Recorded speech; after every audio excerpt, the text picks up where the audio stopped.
Après Angers, Rennes, Nancy et Strasbourg, Envie Autonomie installe à Saint-Étienne sa 5e plateforme de rénovation de matériel médical.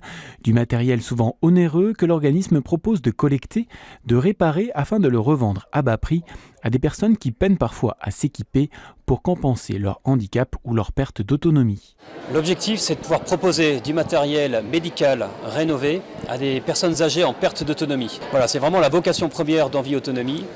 À cette occasion, de permettre à des personnes qui n'ont pas de travail de travailler sur cette activité, donc c'est une vocation sociale, et puis de pouvoir, de manière ambitieuse, un petit peu plus ambitieuse, permettre de réduire les dépenses du système de santé en permettant un remboursement sur du matériel rénové et plus sur matériel neuf, puisque ce matériel rénové, aseptisé, garanti, sera revendu nettement moins cher que le matériel neuf.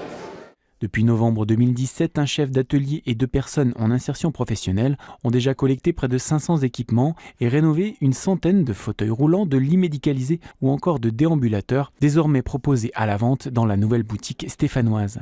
C'est en direction d'un public qui ne va pas chez un distributeur, puisqu'il n'a pas d'aide en fait.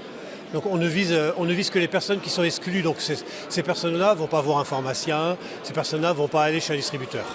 Si demain on change de modèle, c'est-à-dire qu'on généralise en fait l'économie circulaire sur le matériel médical, évidemment les acteurs économiques, il y a des choses qui vont bouger. Et l'idée c'est de à la fois changer la réglementation, c'est-à-dire permettre un remboursement par la sécurité sociale et par les acteurs de la santé, mutuelles, fonds de compensation sur le matériel d'occasion, ce qui n'est pas possible aujourd'hui. L'initiative Envie Autonomie Rhône-Alpes s'inscrit dans un nouveau modèle d'économie circulaire exemplaire puisque le projet a été présenté en janvier dernier lors du lancement de l'accélérateur d'innovation sociale du ministère de la Transition écologique et solidaire.